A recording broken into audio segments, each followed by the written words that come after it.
Alors merci de poser, c'est une question qui est très importante en fait parce que il se trouve que De Gaulle maintenant, à tort ou à raison, est devenu un petit peu le plus grand dénominateur commun de tous les Français. C'est-à-dire maintenant tout le monde se réclame de Gaulle. C'est d'ailleurs ce qu'il avait dit lui-même. Hein. Tout le monde a été ou sera gaulliste. Et en gros, maintenant sur la période de la Seconde Guerre mondiale, tout le monde est à peu près d'accord sur le rôle qu'il a tenu, à part un petit pourcent. C'est encore un peu moins vrai dans les années 60, mais c'est quand même la figure tutélaire de l'histoire de France.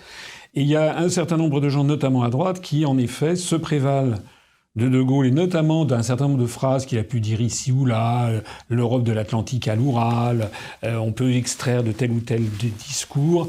L'image d'un De Gaulle qui aurait été une espèce d'émule de Jean Monnet qui aurait voulu la construction européenne. Alors c'est tout à fait faux. C'est une réécriture de l'histoire qui est tout à fait scandaleuse. Pourquoi ? Sur le fond, De Gaulle était vous connaissez l'histoire, le génotype de Gaulle.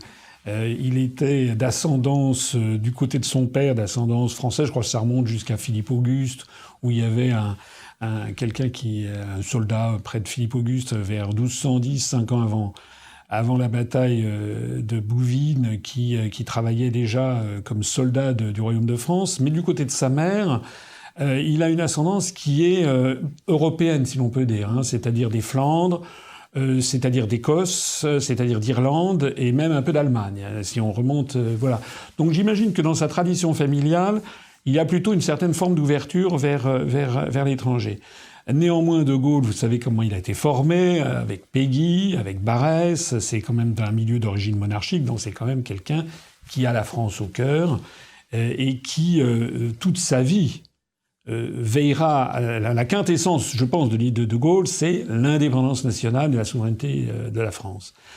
Alors, ce qui est vrai, c'est que lorsque, après la Seconde Guerre mondiale, il y a eu tous ces traités qui ont été pris. D'abord, il y a eu la déclaration Schuman, après ça, il y a eu la CECA, après ça, il y a eu Euratom, il y a eu le traité de Rome. Il faut bien rappeler que tout ça a été fait. De Gaulle n'était pas au pouvoir. Hein. De Gaulle, il quitte le pouvoir en 46, en janvier 46, et il revient en 58. Donc tous ces grands traités qui sont à l'origine de la construction européenne, en fait, se sont passés alors même qu'il n'était pas aux manettes. Je dirais même plus, c'est qu'il y a eu le grand traité de 1954 pour l'armée européenne, la CED, qui avait pour objectif d'être l'embryon d'une armée européenne. Les communistes étaient viscéralement contre, sous influence de Moscou, et ils avaient d'ailleurs lancé des articles pour montrer qu'en fait ce serait une armée sous commandement américain avec des généraux hitlériens. Moi, j'ai retrouvé des documents là-dessus. Et De Gaulle, en 54, bien qu'à l'époque il était en pleine traversée du désert, il avait quand même des relais à l'Assemblée nationale, et il fait capoter le projet, finalement, en août 54, de CED. Donc il avait quand même un peu le regard là-dessus. Lorsqu'il revient en 58, le traité de Rome est à peine sec. Il a été signé le 25 mars 1957. Et De Gaulle, quand il revient en 58, c'est pas pour s'occuper du traité de Rome, c'est parce qu'il y a la guerre d'Algérie, qui ne dit pas son nom. Et donc on est au bord d'une explosion générale en France, d'une guerre civile, il faut dire les choses telles qu'elles sont. Donc il ne s'occupe pas de ça, d'ailleurs personne ne s'en occupait vraiment, puisque la France était dans cet état de guerre civile, et il va, plus ou moins bien, ça c'est encore une autre histoire, il va régler l'affaire d'Algérie, comme on le sait. Il va régler l'affaire d'Algérie qui va mener aux accords d'Évian en avril 62. Et à peine y a-t-il le référendum sur l'indépendance de l'Algérie que quelques jours après, il fait sa fameuse conférence de presse du 15 mai 1962 où il s'attaque là à la construction européenne. C'est-à-dire que depuis 13 mai 58, quand il revient au pouvoir, jusqu'au 15 mai 62... Fondons ensemble les 6 États dans quelque chose de supranational, dans une entité supranationale. Et ainsi, tout sera très simple et très pratique. Cette entité nationale, on ne la propose pas parce qu'elle n'existe pas. Il n'y a pas de fédérateur aujourd'hui en Europe qui ait la force, le crédit et l'attrait suffisant. Il ne s'occupe pas de ça, il s'occupe de la question algérienne et il règle l'affaire algérienne avec des drames que vous connaissez. Et à partir du 15 mai 62, il fait cette conférence de presse où il dénonce le fédérateur extérieur qui ne serait pas européen. Et il montre tout de suite qu'il a compris quel est le jeu. Il a compris parce que d'abord, c'est un géostratège né, c'est quand même quelqu'un qui a beaucoup réfléchi pendant les années 30, où il a sorti tous ses ouvrages célèbres sur l'armée de métier, sur le fil de l'épée, etc. Et puis ensuite, il a eu les mains dans le cambouis, si l'on peut dire. Dans les années 40, 41, 42, 43, 44, il a vu de ses yeux vus le jeu des puissances, et en particulier le jeu des Américains, le jeu des Anglais, le jeu des Russes. Bon, il en a eu gros sur la patate. Hein. Rappelez-vous que les 3 grandes conférences de la Seconde Guerre mondiale, c'est-à-dire la conférence de Téhéran de 43, qui commence à élaborer le partage de l'Europe, la conférence de Yalta de 44, qui avance davantage là-dessus, et la conférence de Potsdam de 45, où cette fois-ci, il y a Truman du côté américain, puisque Franklin Roosevelt est mort le 12 avril 45. Ces 3 conférences, il a été écarté. Et ça, il ne l'a jamais oublié. Il n'a jamais oublié non plus que le débarquement du 6 juin 44, il n'a pas été prévenu. Il a été prévenu qu'au moment où il commençait. Ça, il lisait les mémoires de guerre. Donc il a compris un truc, c'est que, en fait, les anglo-saxons s'entendaient très bien avec la Russie pour, en fait, que la France n'existe plus. Et il a compris également que la construction européenne, en fait, était une invention américaine. Le fameux plan des fameuses déclarations Schuman, Jean Monnet, il dit que Jean Monnet, il le dit je crois que c'est à Perfide, il dit que c'était un fou qui était avant tout soucieux de défendre les intérêts américains. Donc il a bien compris que la construction européenne est une manœuvre assez géniale de vassalisation du continent ouest européen au profit des États-Unis d'Amérique et des anglo-saxons. C'est en fait la réplique de ce que feront les soviétiques côté russe. Nous, on aura le marché commun, les Russes feront le Comecon, nous, on a l'OTAN, les Russes feront le pacte de Varsovie. Et c'est bien d'ailleurs dans cet ordre-là que ça se passe. C'est d'abord les États-Unis, puis les soviétiques qui font ça. Et donc, il a compris que, et c'est ce qu'il dit dans sa conférence de presse du 15 mai 62, c'est que une Europe fédérale, c'est la mort de la France. Sauf que le problème auquel il est confronté, que jamais personne ne dit en France, c'est que De Gaulle n'était pas un dictateur, quoi que l'on ait pu dire à l'époque, et qu'il avait besoin d'une majorité à l'Assemblée nationale. Or, en 1961-62, les gaullistes n'avaient pas la majorité à l'Assemblée nationale. Il fallait qu'il y ait le MRP qui fasse la jonction. Ce qui est triste, du point de vue de la grande histoire, ce qui est triste, c'est qu'il y avait une force politique qui était, du point de vue géopolitique, d'accord avec De Gaulle. C'était le Parti communiste français, qui était actionné par Moscou, et qui savait aussi que la construction européenne, c'était une vassalisation américaine. Donc du point de vue géopolitique, alors pas du point de vue de la politique économique, c'est certain, ou sociale, mais du point de vue géopolitique, ce qui est triste, c'est qu'il aurait fallu que le Parti communiste apportât son soutien à De Gaulle dans ces moments, comme il l'avait fait d'ailleurs, comme en 1954, je le rappelais tout à l'heure, c'était bien la jonction, l'alliance de circonstances des communistes et des gaullistes qui avait fait échouer la communauté européenne de défense. Ça n'a pas été le cas. Et donc, De Gaulle, en 62, était considéré comme un homme de droite, voilà, et donc les communistes lui refusaient leur soutien, comme également les forces socialistes, etc., la SFIO. Donc De Gaulle, pour avoir une majorité à l'Assemblée nationale, était obligé de composer avec le MRP. Or, le MRP était justement le parti le plus pro-européen, c'est le parti de Robert Schuman. Lorsque De Gaulle, dans cette fameuse conférence de presse du 15 mai 62, lorsque De Gaulle dénonce, sans mentionner le mot États-Unis, mais tout le monde, la planète entière comprend qu'il dénonce le rôle des États-Unis qui, en fait, tire les ficelles de la construction européenne, en disant qu'il faudra bien qu'il y ait un fédérateur extérieur qui ne serait pas européen et qui ferait que tout ceci est une politique. Et il dit, mais ceci alors serait quelque chose de beaucoup plus grand et de beaucoup plus vaste, mais qui n'aurait rien à voir avec l'Europe. Le soir même, les ministres MRP du gouvernement claquent la porte.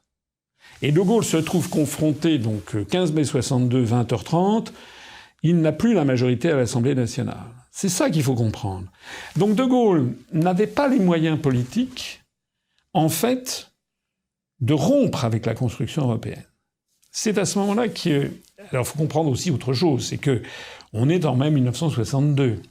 En mai 1962, il n'y a que 6 États dans le marché commun, dont la seule Allemagne de l'Ouest. Il n'y a pas le reste de l'Allemagne. Or, l'Allemagne de l'Ouest, ça devient déjà un géant monétaire et économique, mais pour tout le reste, la France écrase l'Allemagne de l'Ouest. La France, sauf pour la démographie, non, c'est à peu près équivalent. Un petit peu plus d'Allemands de l'Ouest que de Français, mais c'est à peu près équivalent. Mais en revanche, la France est plus grande, elle a une industrie, elle a une agriculture plus forte, elle a une position géopolitique incomparable, elle possède la bombe atomique, elle est membre permanent du Conseil de sécurité, elle a la francophonie derrière elle, elle a tout le prestige d'être un vainqueur de la Seconde Guerre mondiale, elle a le prestige de Gaulle, donc elle écrase tout le monde. Alors que l'Allemagne à l'époque, elle n'est pas à l'ONU. Il faudra que les deux Allemagnes attendent 1973 pour être admises à l'ONU. D'ailleurs, l'Organisation des Nations Unies, on l'oublie trop souvent, c'est les Nations Unies contre l'Allemagne, le Japon et l'Italie. C'est toujours ça, les Nations Unies, si vous lisez la charte. Donc l'Allemagne est au banc des nations. Et l'Allemagne a besoin d'une reconnaissance internationale. Donc De Gaulle, grand prince, va se dire... Je peux peut-être subvertir ce projet d'Europe, puisque, à l'évidence, il y a des gens qui sont pour l'Europe, mais je vais le subvertir. C'est l'idée qu'il a eue en essayant de couper la construction européenne de son soutien américain. C'est-à-dire, il voulait faire ce que les géostratèges appellent un découplage entre les pays du marché commun de l'époque, le Benelux, Belgique, Pays-Bas, Luxembourg, qui pèsaient peu, c'est toujours des pays qui pèsent relativement peu. L'Allemagne de l'Ouest, qui rasait les murs pour toutes les séries, pour les atrocités commises pendant la Seconde Guerre mondiale, qui était un nain militaire, un nain diplomatique, un nain géopolitique, et qui avait absolument besoin de l'onction française pour être un petit peu sortir de l'opprobre. Et puis l'Italie, qui était à peine mieux que l'Allemagne. D'abord, c'est un pays dont toute la partie sud était sous-développée, le Mezzogiorno, et puis qui avait aussi son passé moussolinien fasciste. Donc l'Italie, d'ailleurs, n'a adhéré à l'ONU, n'a été admise à l'ONU, je crois que comme le Japon en 1955, donc il y a 10 ans après. Donc la France apparaissait à l'époque comme pouvant être le pôle d'une Europe qui serait indépendante. Et c'est ça que De Gaulle a voulu faire. Il s'est dit, puisque je n'ai pas les moyens politiques de sortir de l'Union européenne, je vais essayer de subvertir de l'intérieur le projet. Pour refaire ce qui taraudait l'esprit de Charles de Gaulle, c'était refaire la France du grand siècle. Et c'est lui, avec Malraux, qui ont remis plein d'argent pour restaurer le château de Versailles. Vous savez que c'est les Américains qui, sous la 4e République, avaient essayé qui avaient un petit peu empêché la ruine de Versailles. De Gaulle et Malraux vont mettre beaucoup d'argent, vont commencer à remeubler Versailles. Le Canard enchaîné de l'époque décrit De Gaulle sous la forme de Louis XIV. Donc il y avait ce côté grand siècle qui habitait De Gaulle. Or, il voulait une Europe, il n'a jamais osé le dire. Mais quand il disait qu'il voulait une Europe indépendante, une Europe européenne, une Europe ci, une Europe ça, en fait, ce qu'il pensait, il ne pouvait pas le dire, il voulait une Europe française. Il voulait revenir à la France du XVIIIe siècle, sous la fin de Louis XIV et puis sous Louis XV, où toutes les cours parlaient le français. C'est ça, en fait, la volonté qu'il avait de... Alors, c'est pour ça qu'il a fait ce genre de propos, une Europe européenne, une Europe indépendante, ici et ça, et qui, actuellement sorti de leur contexte, donne à penser qu'il serait pour la construction européenne. Oui, mais non, parce que tout ceci s'était fondé sur l'idée qu'il allait découpler l'Allemagne des États-Unis. D'où le fameux traité de l'Élysée du 22 janvier 63, donc... on est en mai 62, janvier 63, ça fait 7-8 mois après sa conférence de presse du 15 mai 62, le traité franco-allemand de l'Élysée. Or, si vous regardez ce traité franco-allemand de l'Élysée, où il n'y a pas grand-chose, d'ailleurs, ça fait 4 pages, et il n'y a pas un chiffre, d'ailleurs, c'est essentiellement un traité qui est fondé notamment sur l'Office franco-allemand de la jeunesse, sur OFAGE, sur les échanges d'étudiants, les échanges culturels, mais surtout, c'est un traité où De Gaulle a insisté sur la coopération franco-allemande, et De Gaulle a écarté de ce traité tous les mots dont il ne voulait pas. Il n'y a pas le mot États-Unis, il n'y a pas le mot Angleterre, il n'y a pas le mot OTAN, il n'y a pas le mot marché commun, et c'est un traité comme on aurait fait au temps des traités de Westphalie. C'est un traité, une espèce d'alliance franco-allemande. Mais les États-Unis ont suivi ça Et évidemment, les États-Unis ont compris ce qu'ils voulaient faire. Et donc, on a des échanges de lettres qui ont été rendus publics tout à fait extraordinaires, où Kennedy, en janvier 63, il a encore quelques mois à vivre, il sera assassiné le 22 novembre, mais Kennedy convoque, quelques jours avant la signature du traité franco-allemand de l'Élysée le 22 janvier 63, donc je crois que ça doit être le 18 ou 19 janvier, il convoque l'ambassadeur d'Allemagne à Washington, il se trouve à l'époque, il s'appelle Gerhard Schröder d'ailleurs, c'est un homonyme de celui qui allait être bien plus tard chancelier, et il dit à l'ambassadeur d'Allemagne toute l'inquiétude qu'il a devant ce traité franco-allemand. Et l'ambassadeur lui dit « ne vous inquiétez pas », en gros. C'est-à-dire qu'en gros, les Allemands sont en train de rouler dans la farine de Gaulle sans que de Gaulle s'en rende compte. Et comment est-ce que ce roulage dans la farine apparaît ? Il va apparaître quelque temps après, au mois de juin, puisque vous savez que lorsqu'on signe un traité, alors donc Konrad Adenauer vient signer... C'est un vieux monsieur, Konrad Adenauer.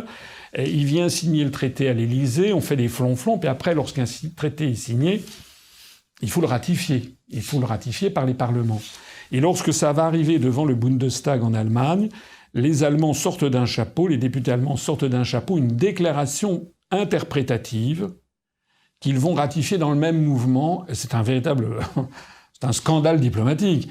Cette déclaration interprétative, elle dit...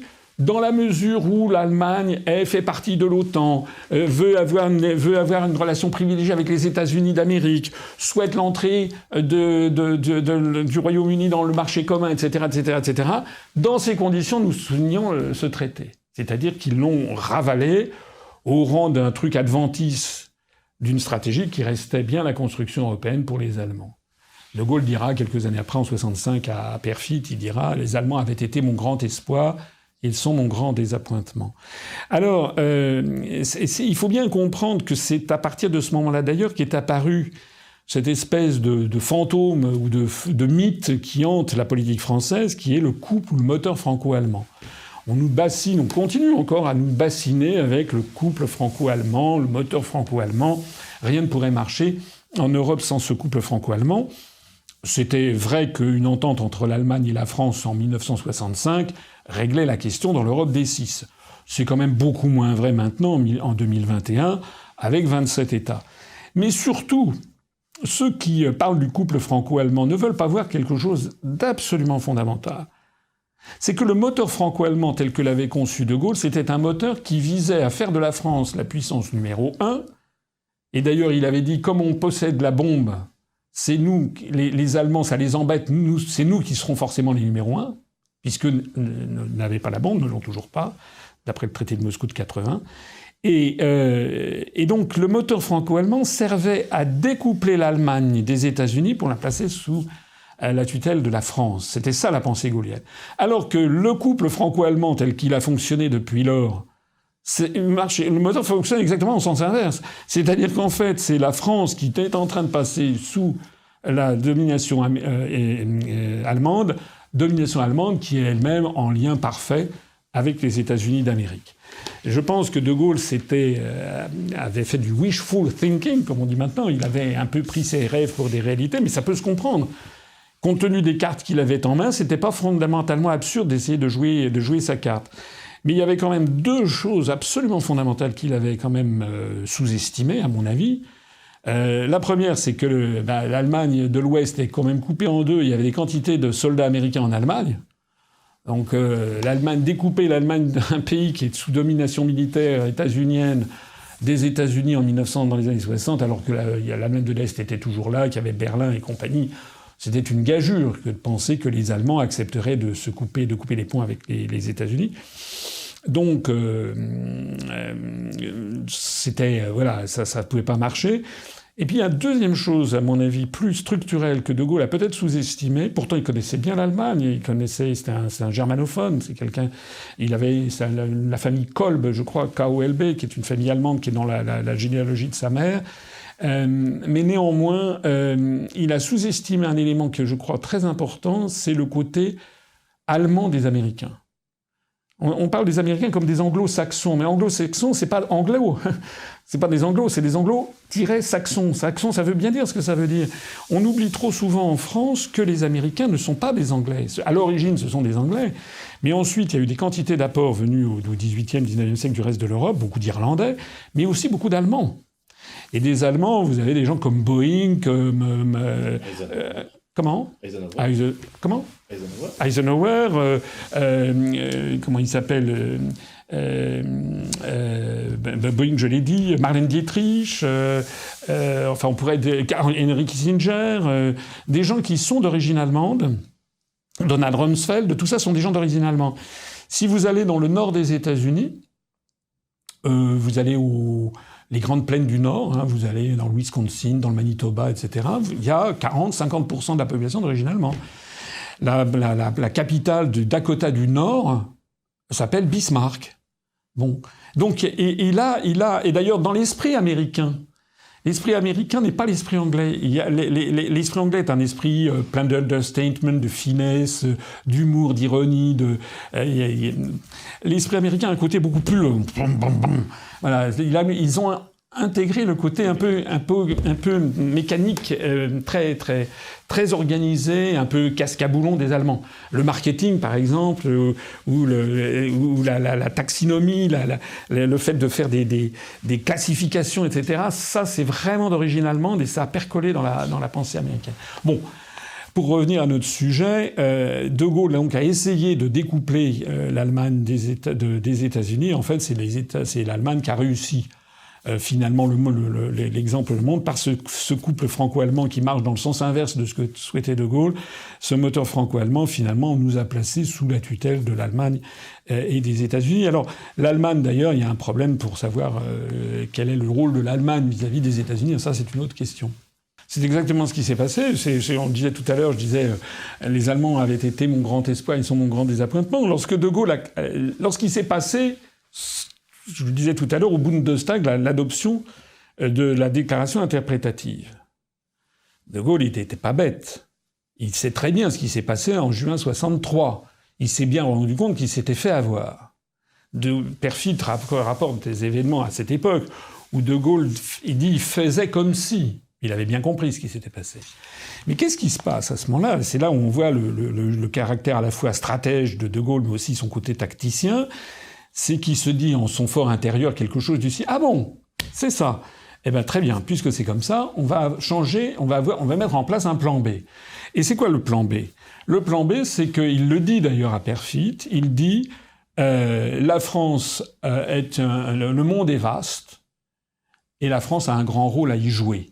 Et il dit, nous n'avions pas voulu du marché commun, on peut très bien s'en passer. Alors Perfit dit, il est effaré, cet échange est dans le deuxième tome du C'était de Gaulle, il est absolument capital. Et donc ça se passe en 63, 63 je crois.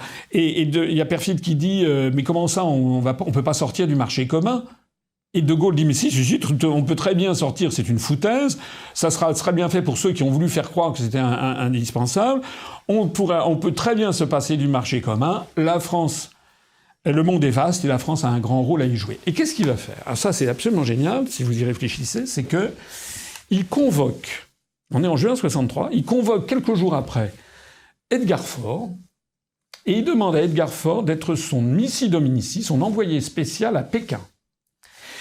Donc, pour aller voir même Mao Tse-tung, donc ça se passe à l'été 63, dès qu'il a vu ce qui s'était passé à Berlin, Edgar Faure est envoyé à Pékin, rencontre Mao, et propose à Mao que la France reconnaisse la République populaire de Chine.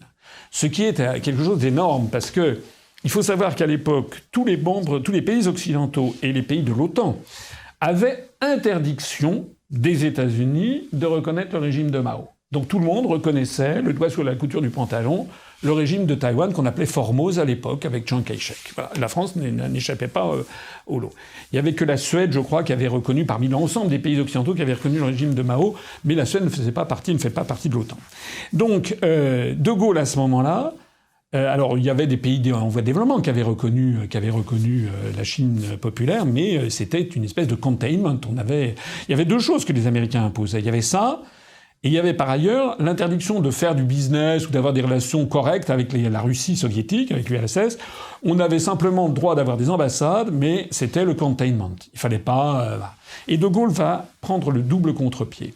Il va donc dépêcher Edgar Faure, et tout ça se fait de façon très discrète. Et donc en janvier 64, 26 janvier 64, les deux puissances sont tombées d'accord et De Gaulle fait une conférence de presse où il annonce à la planète entière que la République française reconnaît la République populaire de Chine.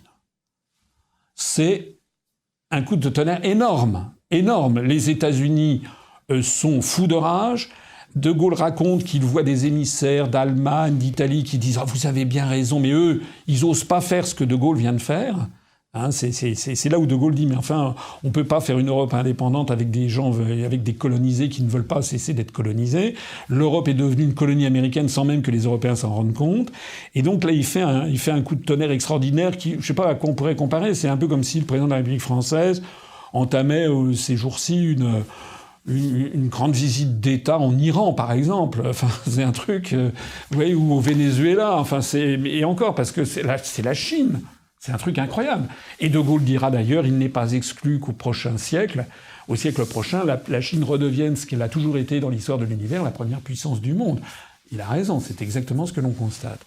Alors ça, c'est en 64, et puis il va également, toujours en 64, il va faire son voyage, les deux voyages qu'il va faire, l'un au Mexique, l'autre en Amérique du Sud, où il appelle quasiment à la libération de l'oncle Sam. Donc il fait un voyage, un double voyage absolument inimaginable. Vous allez sur le site de l'INA, vous verrez des photos, des vues à Mexico, à Buenos Aires, etc. Il y avait des délires, des millions de gens qui sont dans la rue pour souligner, pour saluer non seulement De Gaulle, mais cet appel à être le porte-parole de la liberté des peuples et des nations face à l'impérialisme américain. Et puis donc en 66, il se rend en Union soviétique. Et là aussi, il fait encore une fois un bras d'honneur aux États-Unis, en allant lancer la politique de détente, politique où il y a une photo il y a Paris Match, une couverture de Paris Match de l'époque, et qui fait deux semaines de suite une photo sur ce voyage. La première, on voit De Gaulle avec des foules entières, et il est dans une voiture. Et la deuxième couverture de match, la semaine suivante, il y a De Gaulle qui est en train de discuter, et il a devant lui rien moins que les trois dirigeants suprêmes de l'URSS de l'époque, ce qu'on appelait à l'époque la Troïka. C'était Leonid Brejnev, qui était secrétaire général du Parti communiste de l'Union soviétique, qui a fini par prendre le pouvoir ensuite sur tout le monde, mais à l'époque, en 66, il venait de succéder à Khrouchtchev. Il y avait Nikolaï Podgorny, qui était le président du Soviet suprême, et il y avait Alexei Kosygin, qui était le ministre des Affaires étrangères. Et vous avez ces trois types qui sont les vrais chefs de l'URSS, quand même, avec puissance nucléaire, etc., et qui sont là, qui entourent De Gaulle comme des gamins en train d'écouter l'oracle qui leur parle de géostratégie.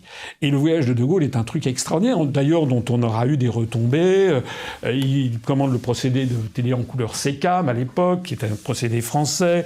Il développe à l'époque de l'Union soviétique, la langue française était plus apprise dans les écoles que la langue anglaise. Enfin, c'était quelque chose de...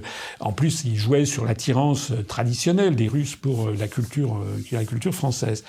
Alors, entre ces grands moments-là, il s'insère aussi en 65 la politique de la chaise vide vis-à-vis de l'Europe, c'est-à-dire qu'il refuse toute dérive supranationale. Il impose le compromis dit de Luxembourg en janvier 66.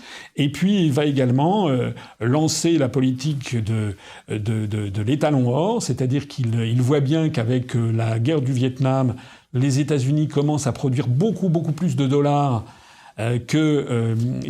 normalement il serait tenu d'en faire, puisqu'il y a à l'époque la libre convertibilité de dollars en or, c'est marqué sur les billets de dollars, et donc il comprend que c'est comme c'est Jacques Rueff qui explique à De Gaulle ce qu'est ce déficit sans pleurs, c'est-à-dire que les Américains peuvent créer de la monnaie, puisque c'est la monnaie mondiale acceptée comme as good as gold, aussi bonne que l'or, sauf que maintenant ça n'est plus en lien avec les stocks d'or qu'il y a notamment à Fort Knox.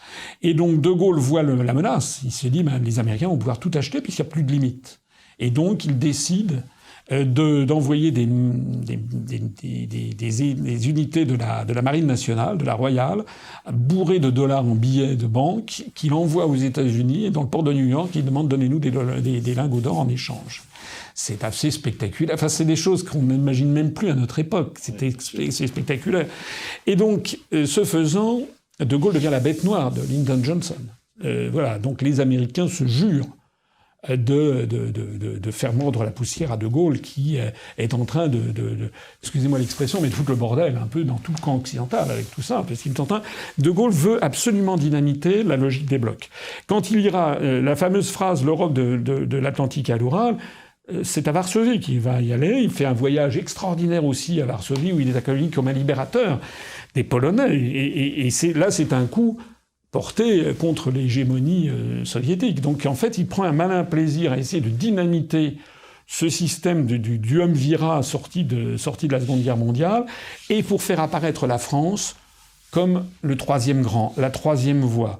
La troisième voie qui s'incarnera du point de vue économique avec sa volonté de faire ni capitalisme ni socialisme, mais la participation, la participation des travailleurs, ce qui est un truc très très intelligent si vous y réfléchissez, et très très très moderne d'esprit, mais qui a été torpillé en France par la droite et par la gauche. La droite, les forces, les puissances d'argent qui ne voulaient pas entendre parler d'une partage du pouvoir au sein des entreprises, et la gauche, les communistes en tête, qui voyaient une espèce de coopération de classe transformer les ouvriers en capitalistes, donc ils ne voulaient pas en entendre parler non plus.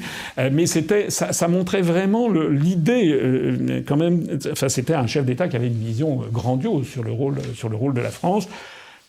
Je n'oublierai pas non plus en 67 quand il va à Québec et le Vive le Québec libre il est dans l'arrière-cour. Enfin, je ne sais pas si vous êtes déjà allé à Québec, mais Québec, c'est à quelques dizaines de kilomètres de la frontière américaine. C'est le symbole même de la France d'Amérique qui a été vaincue à la bataille des Plaines d'Abraham en 1759, qui a été vaincue par l'impérialisme anglo-saxon, on va dire, cette fois-ci, de façon générale. Et là, il vient, il prend le chemin du roi, que devait, paraît-il, emprunter le roi pour venir libérer les Français d'Amérique. De Gaulle se fonde dans cette mythologie, et ce discours à l'Hôtel de Ville de Montréal, encore aujourd'hui, a un impact. De même que je parlais tout à l'heure, la reconnaissance de la République populaire de Chine. Moi, j'ai accompagné Jacques Chirac en 1996 en Chine. On a été reçu par le président de l'époque, le président Jiang Zemin, président chinois. La première chose que dit le président chinois, c'était « Vous êtes le digne représentant de Charles de Gaulle qui a fait preuve de prémonition lorsqu'il a reconnu la République populaire de Chine. » Et les Chinois sont des gens qui ont une mémoire d'éléphant, ils se rappellent très bien à la fois ce qui est bien et ce qui est pas bien. Et voilà, donc ce qui est triste dans toute cette épopée, c'est que de Gaulle n'a pas eu les successeurs qu'il aurait dû avoir. Il nous a légué un patrimoine extraordinaire dont la France devrait bénéficier parce qu'il n'est jamais trop tard. Sauf que d'année en année, de septennat en quinquennat, on a été en fait phagocyté par la stratégie américaine. C'est les États-Unis qui ont gagné avec comme premier représentant en Europe l'Allemagne, même s'il y a des dissensions entre les uns et les autres qui pourraient d'ailleurs s'aggraver dans les années qui viennent, à mon avis. Je pense que malheureusement, je pense que vos téléspectateurs, vos auditeurs doivent connaître un peu les analyses que je fais depuis 14 ans quand même. J'ai un peu la faiblesse de souligner que depuis 14 ans, je me suis pas beaucoup trompé. Je crois même ne m'être pas jamais trompé en fait sur les événements. Je pense que la France est dans une situation, et je pèse mes mots, qui est vraiment catastrophique. Vraiment catastrophique parce que elle n'a plus... il semble qu'elle a perdu... elle a tout perdu, presque tout perdu, y compris ce ressort fondamental, cette volonté de vivre encore, qui est ce ressort intérieur. De Gaulle disait, la France, vous savez, il parlait des succès extraordinaires et des désastres. Donc c'est vrai que l'histoire est une scansion. Et De Gaulle disait, lorsque Perfit était pessimiste, il disait « mais la France en a vu d'autres ». Donc ça, c'est une pensée très gaullienne aussi, c'est que contre vents et marées, la France finira par s'en sortir. C'est la croyance presque, je sais pas, c'est ça. On a beaucoup parlé, vous savez, de sa croyance un peu mystique dans le corps une espèce de corps mystique de la France qui ne peut pas disparaître. Donc si on va dans ce sens-là, je crois que la première des choses à faire, c'est qu'il faut que les Français se ressaisissent. D'ailleurs, De Gaulle disait toujours redressez-vous, se ressaisissent et qui se ressaisissent en se réappropriant leur histoire. D'ailleurs, je note. Moi, j'ai fait une conférence il y a longtemps maintenant, pas très bien enregistrée, sur l'histoire de France, qui a été un de nos best-sellers, si on peut dire, mais on ne vend rien du tout. Mais il y a beaucoup de gens qui sont venus à l'UPR parce qu'ils avaient écouté cette conférence sur l'histoire de France. Je vois que là, sur je ne sais plus quelle radio, il y a Ferrand, c'est ça, qui est un historien là, qui fait un grand succès. C'est-à-dire qu'il y a une soif en ce moment des Français sur l'histoire. Ils ont besoin de se réapproprier leur histoire. Et il faut que les Français, la première chose, je crois, c'est qu'ils soient fiers de leur propre pays. Avant de toutes les crises que traverse la France en ce moment, qui est une crise multiforme, tous azimuts, une crise économique, crise sociale, crise industrielle, crise agricole, crise financière, etc., etc. Mais il y a quelque chose qui est au-dessus de tout ça, c'est d'abord et avant tout une une tragique crise morale. C'est-à-dire que l'on a mis dans la tête des Français que la France vaut plus un clou, quoi. Voilà. C'est d'ailleurs un peu c'est l'idée même d'ailleurs de construction européenne, si on y réfléchit. Je compare ça, vous savez, à Tintin et le Lotus bleu, là, quand le type veut couper la tête de Tintin pour qu'il trouve la voie, le fou. Et donc, Tintin est placé dans cette... Oui, il veut trouver la voie, mais il veut pas perdre la tête. Bon, c'est un peu la même chose. On dit aux Français, en gros, vous avez été un grand pays, maintenant, vous êtes de la merde. Tout ce que vous faites, tout ce que vous touchez, c'est vraiment pas bien. Il n'y a plus qu'une solution, c'est de fusionner avec l'Estonie, la Lettonie, pour vous en sortir. C'est un discours délirant, complètement délirant, qui ne correspond à rien. Qui ne voit pas d'ailleurs que l'Europe suit des voies très très différentes. Le Royaume-Uni vient de s'en aller. L'Allemagne, elle est de plus en plus proche de la Mitteleuropa, de l'Europe de l'Est et du monde turcophone. Nous, on est beaucoup plus proche du monde maghrébin, du monde africain, etc. On est sur des trajectoires totalement différentes. Les Français apparaissent d'une naïveté quand on compare... Même encore ces jours-ci, là, on voit que l'Allemagne va faire, vis-à-vis de la Moselle, ils ferment les frontières, du moins pour éviter le virus.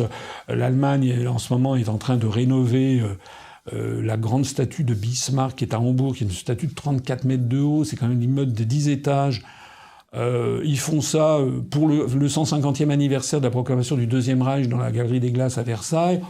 Bon, d'accord, je comprends qu'il fallait entretenir les monuments historiques, mais enfin faire ça justement, le 150e anniversaire...